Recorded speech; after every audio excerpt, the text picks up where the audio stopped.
Hi everyone, it's Taylor. Welcome back to my channel. I'm an American expat living in Malaysia, and I like to share my life and travels with you. Today I'm going to do what I hope to be a fairly short video on the subject of inflation in Malaysia. It's kind of a dry topic, but of interest to some people, I think. So if you're interested, stay tuned.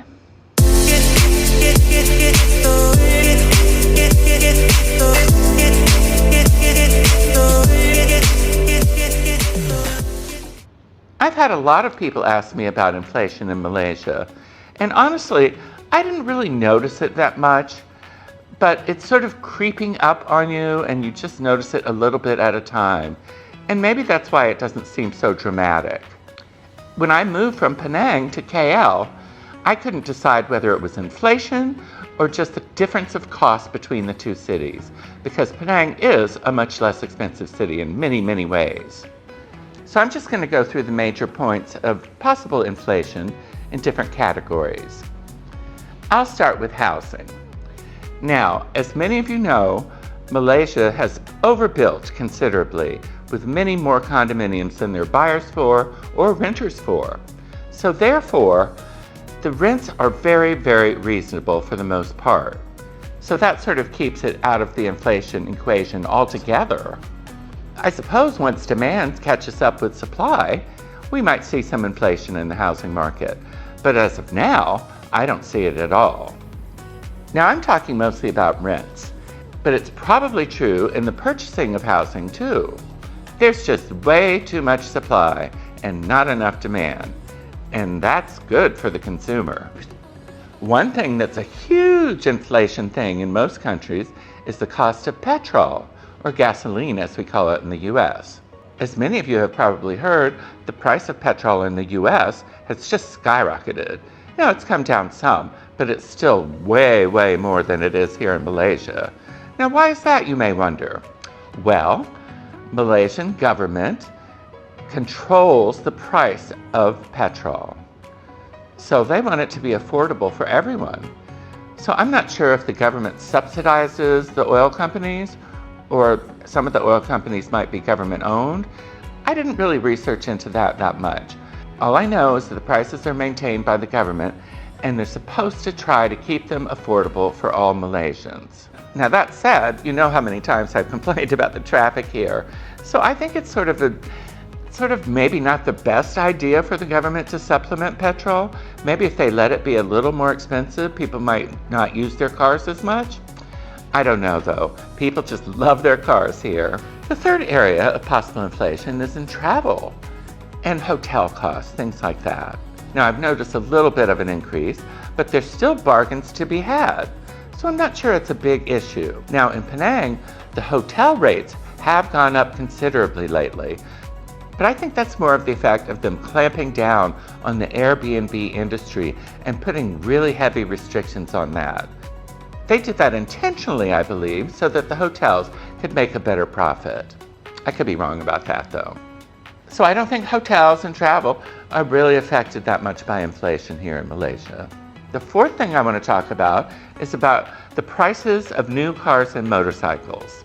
Now, anyone who has bought a car recently knows that the prices have gone up, mostly for foreign cars, because Malaysia really wants people to buy Malaysian-made cars like Proton and Peradua.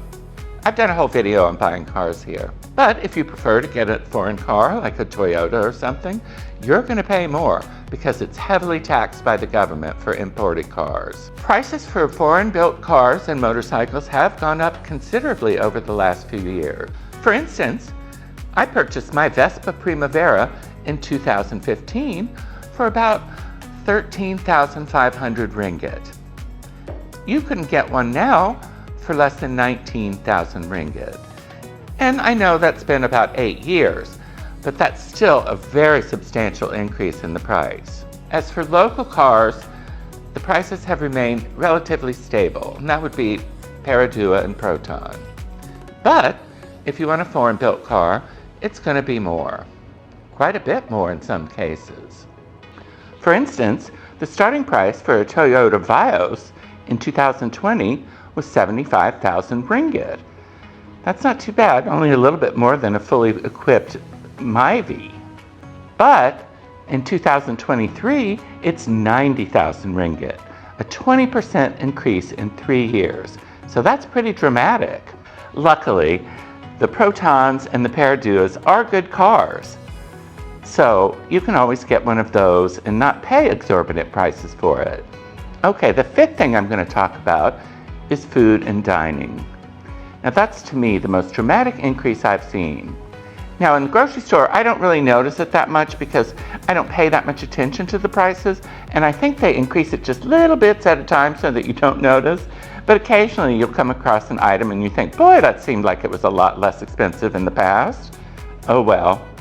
You will notice here and there prices have gone up in groceries, but for the most part it's not too bad. The main price increase you see in dining is dining out. The restaurant prices have increased and you notice it. You go in one day and you say, oh gosh, I think I'll get that. And I go, oh, wasn't that just 30 ringgit last time? Now it's 35. Yeah, you notice that. If you remember the prices. Like I said, when I first moved to KL, I thought it was just KL prices were higher than Penang. But since I've been here a year and a half now, I've seen the prices go up and up and up and up. Now, for instance, you all know I go to the Brussels Beer Cafe all the time, at least a couple times a week. And I got used to the really reasonable prices there. Well, the other day I was there and they had a brand new laminated menu and I thought, uh-oh, I bet the prices have gone up, and they sure had, dramatically. Now, to be fair to them, I think they probably hadn't raised them in a long, long time, because the prices were really reasonable before. But luckily, I did a video where I showed the menu before, so I was able to go back and look at that and directly compare the prices from the old menu to the new. Most people don't get to do that, although you can probably find the old menu online. But I'll go over some of the dramatic price increases at the Brussels Beer Cafe. I always used to get the roast pork, or pork belly with crispy skin. It's one of my favorites. And it was very, very reasonably priced for 25 ringgit. It was a big portion. I usually only ate half of it and brought the rest back for a sandwich the next day. Now it's 38 ringgit. That's a huge increase. They also had these little pork balls wrapped in bacon in a beer sauce. Oh, yummy. And they were a great appetizer. And they're called blind finches. I don't know why.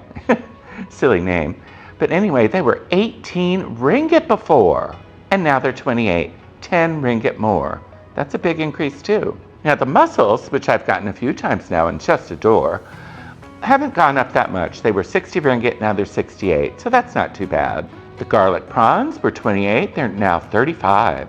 Pesto prawn pasta has gone from 33 ringgit to 38 ringgit. A pork burger, 28 ringgit to 35 ringgit. A beef burger, 30 ringgit to 38 ringgit. And a chicken burger, 25 ringgit to 30 ringgit. And occasionally I've gotten their Belgian waffles in the past. They are yummy. You get this nice big waffle and it has a big thing of ice cream on it and chocolate sauce. It's so good.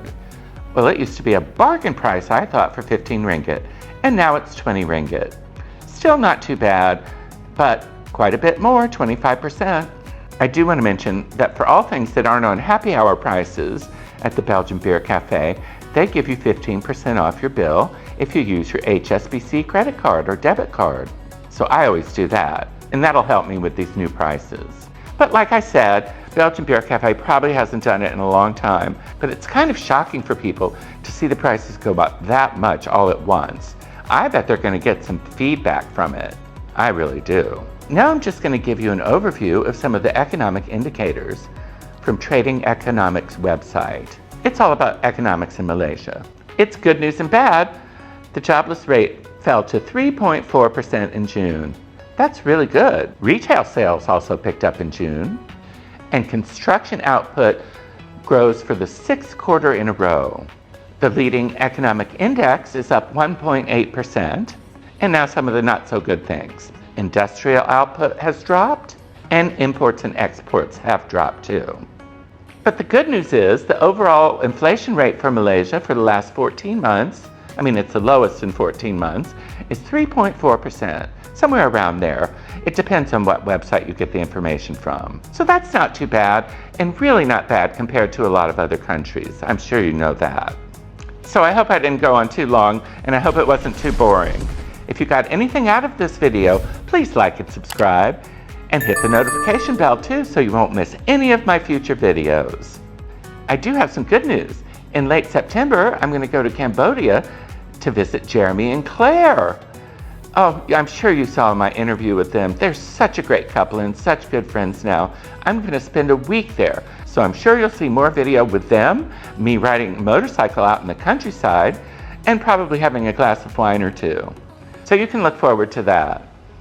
And I do have the Nomad Capitalist Live event coming up in early September. I'm excited about that. I'm a little nervous about talking in front of so many people, but I've gotten better at it since I've had my channel. Because I'm talking in front of thousands of people right now, although it doesn't seem like it. Anyway, that's all I have for today. I hope you enjoyed it. Take care and talk to you later. Bye.